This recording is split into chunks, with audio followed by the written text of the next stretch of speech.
नमस्कार, मैं शंभू कुमार सिंह और आप देख रहे हैं नेशनल दस्तक। सोशल मीडिया पर जो आज खबरें वायरल है मैं वो सब लेकर आया हूं।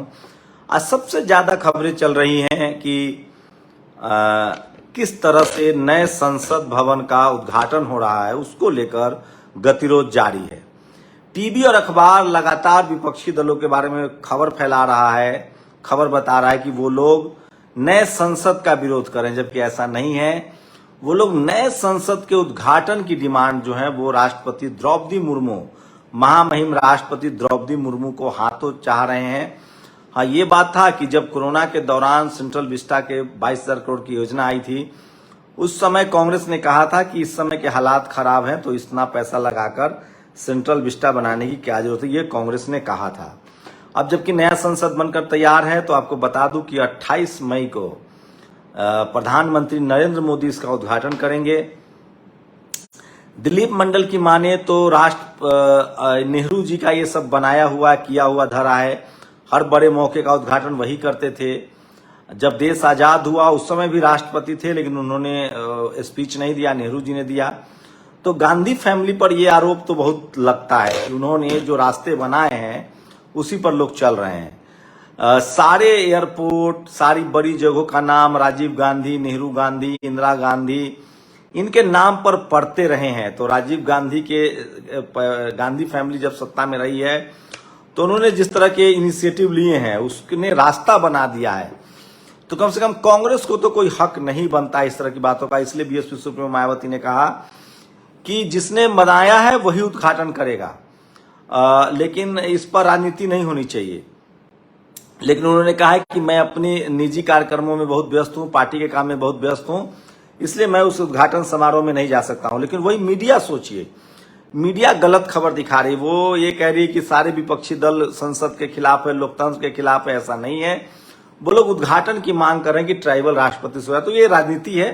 जिस तरह से बीजेपी ने ट्राइबल राष्ट्रपति बनाकर, दलित राष्ट्रपति बनाकर राजनीति की, 27 ओबीसी मंत्री बनाकर, उसी तरह से ये लोग भी अब टारगेट कर रहे हैं कि आप ट्राइबल राष्ट्रपति को उद्घाटन का मौका नहीं दे रहे हैं। तो बहुत इमोशनल होने की जरूरत नहीं है। एक वीडियो सोशल मीडिया पर दिखाता हूं, ये बहुजन समाज के लिए बहुत जरूरी वीडियो है।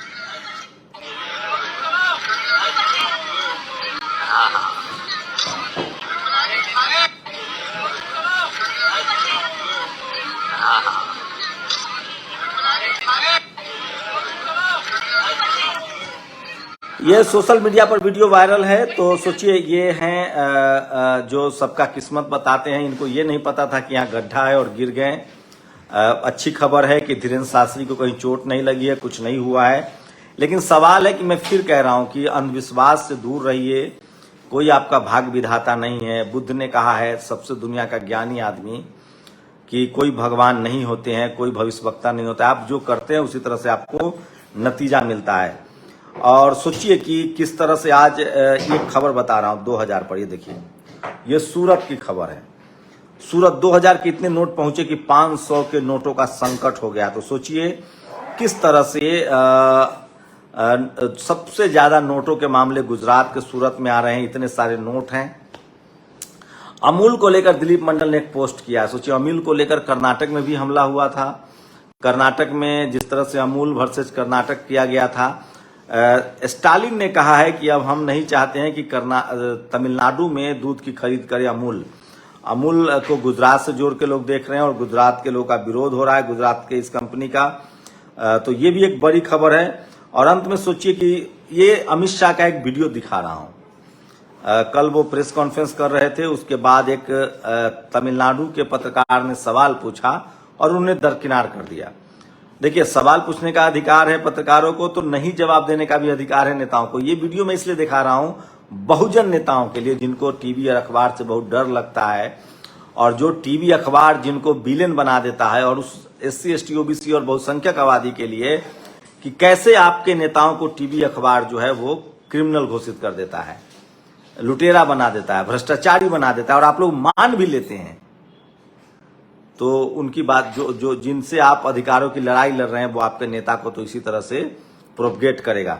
लेकिन अमित शाह का यह अंदाज मुझे बहुत पसंद आया। बहुजन समाज के नेताओं को इसी तरह से हाजिर जवाब होना चाहिए। उसके बाद सेंगोल की कहानी बताऊंगा।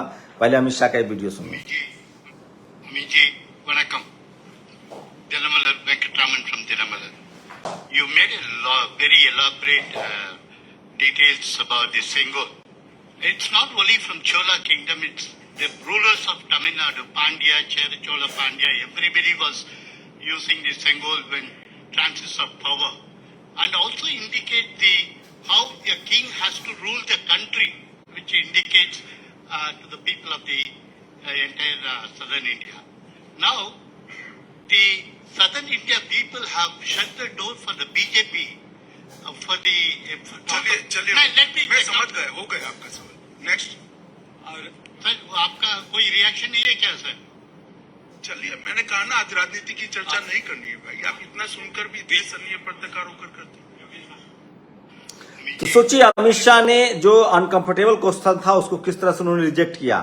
बहुजन समाज के नेताओं को ये सीखना पड़ेगा कि टीवी अखबार की आपको परवाह नहीं करनी है, वो आपको चपरासी नहीं बनने देना चाहते हैं, आपके आरक्षण का विरोध करते हैं, तो वो आपको चीफ मिनिस्टर कहां से बनने देंगे, प्रधानमंत्री कहां से बनने देंगे। तो मैं तो अमित शाह का कायल हूं, जो सेंस ऑफ ह्यूमर है उनका, जो पत्रकारों को से निपटने का उनका जो तरीका है वो वाकई शानदार है। और मैंने कई मौकों पर देखा, और यही नहीं, तारीफ करने वाले पत्रकारों को उन्होंने जमकर लतार लगाई है, कहा कि आप मेरा अपना शब्द मुंह में मत डालिए, चाहे वो जिहाद का मसला हो, केरला स्टोरी पर हो। तो अमित शाह का जो सेंस ऑफ ह्यूमर है, जो उनकी राजनीतिक सामाजिक समझ है, वो शानदार है। और इससे साबित होता है कि बहुजन समाज के नेता मीडिया के सामने कमजोर पड़ जाते हैं, उससे निपट नहीं पाते हैं। अमित शाह कायदे से निपटते हैं मीडिया से, कि उन सवाल को लेना है, किस सवाल को जवाब देना है, ये सब वो तय करते हैं। दिलीप मंडल लिखते हैं, नए संसद भवन का नाम बाबा साहब अम्बेडकर के नाम पर रखा जाए, ये विनम्र राष्ट्र की राष्ट्र निर्माता प्रति सच्ची श्रद्धांजलि होगी। संविधान सभा ने एक राय से माना है कि संविधान लिखने में सर्वाधिक भूमिका बाबा साहब की थी, संसद का स्रोत संविधान ही है। सावरकर के जन्मदिन पर नए संसद का उद्घाटन गलत है। सावरकर आजादी की लड़ाई में थे, पर उनका लोकतंत्र और संविधान के निर्माण में कोई रोल नहीं था। वे कभी संसद में नहीं रहे, उनका संसद और संविधान पर भरोसा ही नहीं था। जब संविधान बन रहा था तब उन पर गांधी की हत्या के षड्यंत्र का केस चल रहा था, वे अलग ही लड़ाई लड़ रहे थे। लेकिन अब तो सरकार तारीख की घोषणा कर चुकी है, तो पलटना शायद संभव नहीं है, लेकिन भवन का नाम तो सही रख ही सकते हैं। तो ये सुझाव दे रहे हैं दिलीप मंडल कि आप बाबा साहब के नाम पर नए संसद का नाम रख दीजिए। एक बार ये भी मास्टर स्ट्रोक होगा, देखते हैं क्या होता है। लेकिन उन्होंने ये भी लिखा है कि नेहरू की ये परंपरा रही है कि उद्घाटन सारा बड़ा वही करते थे, तो मोदी जी कर रहे तो उसमें कोई दिक्कत नहीं है। वहीं एक और खबर आपको बता दूं किस तरह से ये सेंगोल कहां से आया है। सेंगोल जो है वो 9वीं शताब्दी से 13वीं शताब्दी के शुरुआत तक दक्षिण भारत के सबसे बड़े हिस्से पर राज किया। चोल वंश, चोल राजाओं का गुरु उत्तर भारत विशेषकर काशी का ब्राह्मण होता था। इस राजा में ब्राह्मण आदि राजा की हत्या कर दे तो भी मृत्युदंड का प्रावधान नहीं था। ये सिद्धार्थ रामू ने ट्वीट किया है। और उसके बाद एक और जो है बड़ा ऑथेंटिक सवाल पूछे हैं राजेंद्र प्रसाद सिंह ने। भारत का राष्ट्रीय चिन्ह तो सारनाथ के अशोक स्तंभ से लिया गया है, उसकी कॉपी है, लेकिन ये सेंगोल रूपी राजदंड कहां से लिया गया है, कहां से कॉपी की गई है, इसकी कोई पुख्ता जानकारी नहीं है। तो ये मैंने एक वीडियो डाला है 10:30 बजे, वो देख सकते हैं।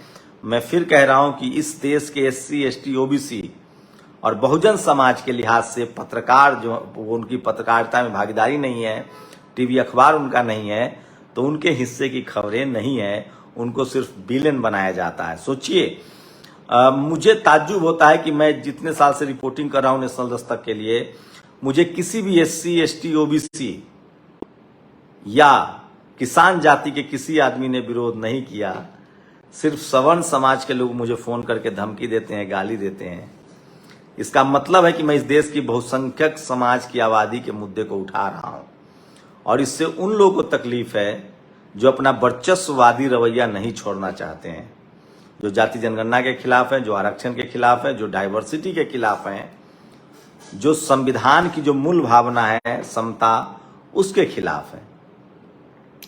तो ये बड़ा समझ है। तो मैं फिर कह रहा हूं कि इस देश के पॉलिटिकल नेताओं को अमित शाह से ये एक चीज सीखनी चाहिए कि मीडिया को कैसे हैंडल किया जाता है। शुक्रिया। नेशनल दस्तक की आपसे गुजारिश है कि अगर इसको बचाना चाहते हैं तो नेशनल दस्तक को सब्सक्राइब करने के लिए रेड कलर के सब्सक्राइब बटन को दबाएं, फिर बेल आइकन की घंटी दबाएं, नेशनल दस्तक को बचाने के लिए बहुत जरूरी है कि हर खबर को शेयर करें, लाइक करें, कमेंट जरूर करें।